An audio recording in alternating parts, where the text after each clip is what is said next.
hasil praktikum saya mengenai visualisasi pembacaan data sensor dari mana saja menggunakan ESP32, MySQL, dan PHP. Untuk melakukan praktikum, tentu kita membutuhkan alat dan bahan. Yang pertama ada ESP32. ESP32 berfungsi sebagai microcontroller dengan Wi-Fi untuk mengirim data dummy ke server. Yang kedua adalah kabel USB yang berfungsi untuk menghubungkan ESP ke laptop untuk upload program dan untuk memberi daya. Yang ketiga ada laptop atau PC untuk pemrograman ESP32 melalui Arduino IDE, monitoring serial, dan pengelolaan server. Yang keempat ada sumber Wi-Fi atau hotspot sebagai media koneksi internet agar ESP dapat terhubung ke server. Untuk softwarenya sendiri kita bisa pakai Arduino IDE, library Wi-Fi dan HTTP client, browser web, dan yang terakhir text editor. Nah, di sini saya menggunakan VS Code. Kemudian untuk infrastruktur server dan database saya menggunakan web hosting atau local server. Kemudian PHP 7+, MySQL database, PHP MyAdmin, file postdata.php, file espchart.php, dan charts.json. Setelah menyiapkan alat dan bahan, langkah berikutnya yang harus kita lakukan adalah menyiapkan hosting atau server yang mendukung PHP dan MySQL. Server inilah yang akan menjadi tempat menerima, memproses, menyimpan, dan menampilkan data dari ESP32. Berikutnya, kita perlu login ke panel hosting. Di sini saya menggunakan localhost PHP MyAdmin. Untuk membuat database, kita memerlukan kode SQL yang ada di web Random Nerd Tutorials. Nah, kita buka dulu webnya, kemudian kita copy SQL query-nya, kemudian kita buka web localhost admin. Setelah itu kita klik new, kita masukkan database namanya, terserah saja, lalu kita klik create. Kemudian kita menuju ke tab SQL dan kita pastekan kode yang sudah kita copy dari web Random Nerd Tutorial sebelumnya.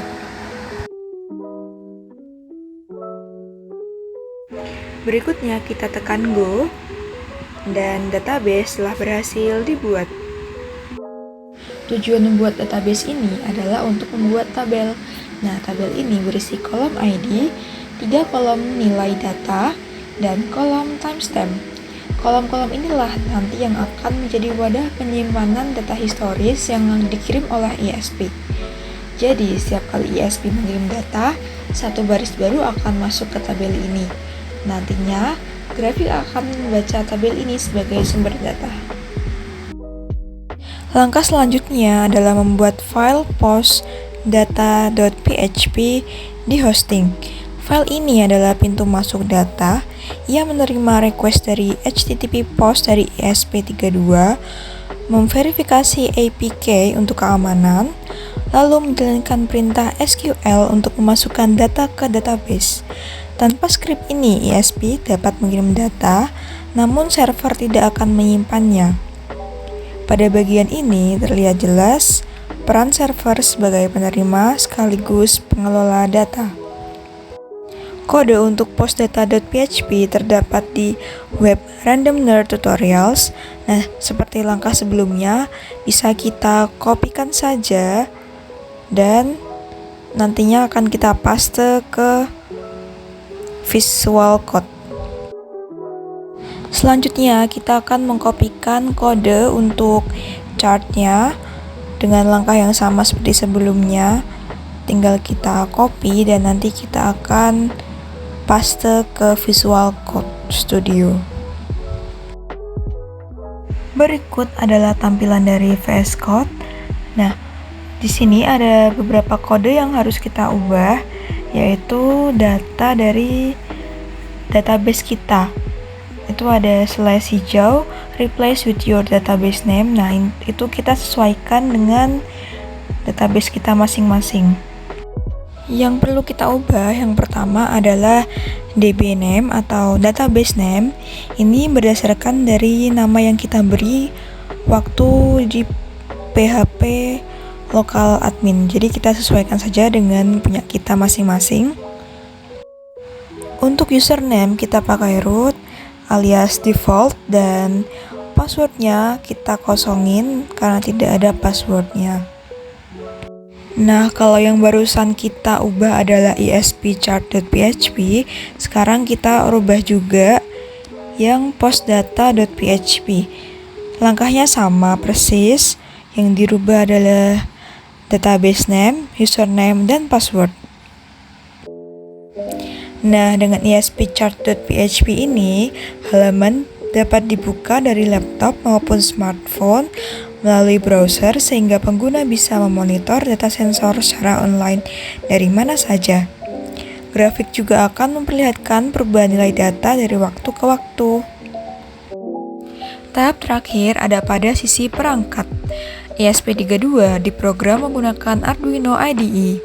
Pada bagian awal kode, kita melakukan inisialisasi library Wi-Fi dan HTTP untuk mengaktifkan koneksi internet. Kemudian kita memasukkan SSID, password Wi-Fi, alamat server, dan HPA key. Nah, di sini saya menggunakan Wi-Fi Jeliteng dengan password Jeliteng. Kemudian untuk server name bisa kita isi dari hasil mengetikkan di command prompt ipconfig. Dan kemudian terdapat juga IoT_Inaya2 yang merupakan folder yang sama namanya dengan folder di VS Code saya. Di sini saya menggunakan beberapa library yang fungsinya antara lain untuk mengaktifkan koneksi Wi-Fi pada board, kemudian ada yang untuk membuat koneksi TCP atau client ke server, ada juga yang berfungsi untuk mengirim request HTTP atau POST atau GET ke server. Ketika seluruh bagian sudah terhubung, halaman espchart.php akan menampilkan grafik pembacaan data berdasarkan hasil yang disimpan di database. Cara untuk mengakses web ini adalah kita bisa memasukkan server name kita ke web browser dan akan langsung muncul tampilan grafik sebagai berikut. Grafik ini bisa di-refresh setiap beberapa waktu sesuai dengan kode program kita di Arduino. Meskipun data berasal dari dummy, grafik menampilkan nilai dari waktu ke waktu layaknya sensor fisik. Grafik akan terus bertambah setiap kali ESP mengirim data baru. Dengan ini, kita memperoleh gambaran real-time dan historis dari pembacaan sensor virtual. Dari praktikum ini dapat disimpulkan bahwa kita telah berhasil membangun sistem IoT lengkap mulai dari perangkat hingga aplikasi visualisasi. ESP32 bertindak sebagai pengirim data, server menerima request HTTP POST, database menyimpan data, dan web chart menampilkan informasi dalam bentuk grafik. Walaupun menggunakan data dummy, praktikum ini sepenuhnya mencerminkan mekanisme IoT di dunia nyata. Sistem ini dapat dikembangkan menjadi pemantauan lingkungan, cuaca, greenhouse, smart home, dan monitoring energi dengan hanya mengganti data dummy dengan pembacaan sensor. Terima kasih telah menyimak dokumentasi praktikum ini. Semoga video ini bermanfaat. Kurang lebihnya saya mohon maaf. Akhir kata, wassalamualaikum warahmatullahi wabarakatuh.